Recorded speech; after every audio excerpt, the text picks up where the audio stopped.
വ്രതമെന്ന് കേട്ടാൽ ഉപവാസം ഇരിക്കുക എന്നുള്ളത്, ഇല്ലെങ്കിൽ പട്ടിണി കിടക്കുക എന്നുള്ളത് നമ്മുടെ മനസ്സിലെത്തി. പട്ടിണി കിടന്നാൽ ധനം വരുമെങ്കിൽ, ഗുണഫലം ലഭിക്കുമെങ്കിൽ, ഇന്ന് സൊമാലിയ ആയിരിക്കണം just country in the world. വ്രതം എന്ന് പറഞ്ഞു കഴിഞ്ഞാൽ ഞാൻ ഇന്നത് ചെയ്യും, ഇന്നത് ചെയ്യില്ല എന്നുള്ളതാണ് വ്രതം. ഞാനിന്ന് മൊബൈലിൽ റീൽസ് നോക്കില്ല, ഏറ്റവും വലിയ വ്രതമാണ്. ഒരിക്കലും കുളിക്കാത്തവൻ ശനിയാഴ്ച കുളിച്ചു കഴിഞ്ഞാൽ അത് വ്രതമാണ്.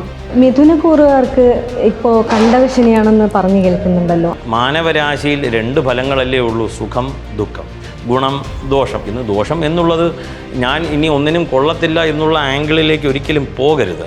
വരുന്ന ജൂൺ മുതൽക്കുള്ള ഒരു വർഷം മിഥുനക്കൂറുകാർക്ക് ജോലി കിട്ടാത്തവന് ജോലി വരെ ലഭിക്കും. വിദേശ യാത്ര നോക്കുകയാണ്, വിദേശത്ത് പോകാൻ നോക്കുകയാണ്, അത് കാര്യസാധ്യമെന്ന് നമുക്ക് പറയാം. ഇടവക്കൂറിലേക്ക് വരുമ്പോൾ അവരുടെ ഈ വർഷത്തെ വിഷുഫലം എന്താണ്? വ്യാഴം 3ലേക്ക് പോവുകയാണ്. പൊതുവെ ഗുണഫലം ഏറിയിരിക്കുന്ന കാലഘട്ടമാണ്. കാലം അനുകൂലമായാൽ നമ്മുടെ കാര്യം നടക്കില്ല. ധർമ്മശാസ്ത്രം അനുസരിച്ച് ധർമ്മിഷ്ഠമായ ഒരു പ്രവൃത്തികൾ, ധർമ്മത്തിലൂന്നി നിന്നുകൊണ്ട് നമ്മുടെ ആചാര അനുഷ്ഠാനങ്ങളെല്ലാം തന്നെ ചെയ്ത് മുന്നോട്ട് പോയാൽ ശനി എവിടെ പോയാൽ എന്ത്, രാഹു എവിടെ പോയാൽ എന്ത്,